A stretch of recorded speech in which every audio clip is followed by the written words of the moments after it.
അങ്ങനെ 2026 football world cup ഇന്ന് തുടങ്ങി. ഇന്നിപ്പോൾ മെക്സിക്കോയും സൗത്ത് ആഫ്രിക്കയും കൂടി കളി ഉണ്ടായിരുന്നു. മെക്സിക്കോ വെച്ചിട്ടെണ്ണം അടിച്ചിട്ട് ഇപ്പോൾ ഈ പ്രാവശ്യം എന്ന് വെച്ചാൽ 48 ടീമായുള്ള 48 ടീം എന്ന് പറയുമ്പോൾ ഇവർ ചെയ്തേക്കണെന്ന് വെച്ച് കഴിഞ്ഞാൽ 12 ഗ്രൂപ്പാക്കി. അപ്പോൾ ഒരു ഗ്രൂപ്പ് എന്ന് പറയുമ്പോൾ 4 പേരാണ്, 4 ടീമാണ് ഒരു ഗ്രൂപ്പിലുള്ള. അപ്പോൾ ഈ 4 ടീം ഉണ്ടല്ലോ, ഈ 4 ടീം ഗ്രൂപ്പുകളിൽ ഉള്ള കളി കഴിഞ്ഞതിന് ശേഷം പിന്നെ ഇത് 32 ടീമായിട്ട് കുറയും. അതായത് ഇവർ ചെയ്യണമെന്ന് വെച്ച് കഴിഞ്ഞാൽ ഓരോ ഗ്രൂപ്പിൽ നിന്ന് 2 ടീം ടോപ്പ് പറഞ്ഞ ഫസ്റ്റ് സെക്കൻഡ് കൊടുക്കും. പക്ഷെ തേർഡ് പറഞ്ഞ ടീമിനെ അവർ എലിമിനേറ്റ് ചെയ്യുന്നില്ല.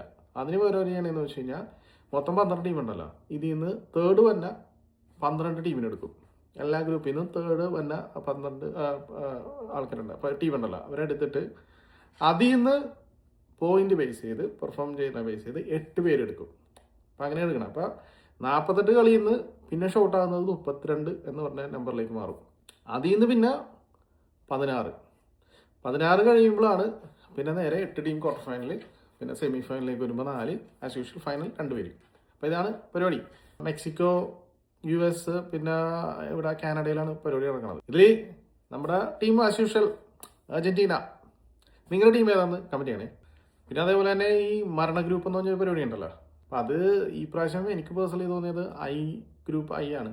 അതിൽ വരുന്നത് ഫ്രാൻസ്, സെനഗൽ, പിന്നെ നോർവേ, അതുപോലെ തന്നെ ഇറാഖ്. ഈ ഒരു ഗ്രൂപ്പാണ് കുറച്ച് ടഫസ്റ്റ് ആയിട്ട് എനിക്ക് തോന്നിയത്. അപ്പം നിങ്ങളുടെ ഫേവറേറ്റ് ടീം ഏതാണെന്ന് കമൻറ്റ് ചെയ്യുക. അപ്പം അത്രേ ഉള്ളൂ.